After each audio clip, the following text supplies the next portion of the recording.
Belə uzun tunikaları, rubaşka tunikaları sevən xanımlarımız üçün uzunluğu göstərirəm sizə. Yeni modelimiz gəlib.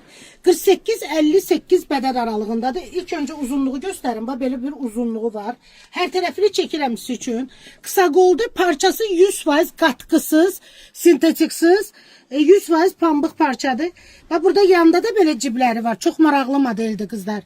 Və böyürdən də cibləri var. Hər tərəfini çəkirəm, baba buradan da bir yandan cibləri var, görürsünüz. Kenguru cibləri var. Arxadan belə bir görürsünüz, kim kürəkli xanımlarımız üçün çox rahat əyində oturur. Ətəyin göstərirəm, ətəyi də çox maraqlıdır. Belə maraqlı bir ətəyi var gördüyünüz kimi. Və rəngləri təqdim edirəm sizə. 48-58 bədən aralığındadır. Ağı var qızlar, eyni modeldə.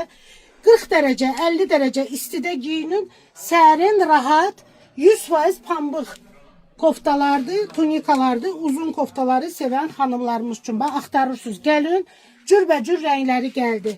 Gəlin, əldə eləyin. Bax, belə kərpic rəngi də var. Bu da gözəl rəngdir.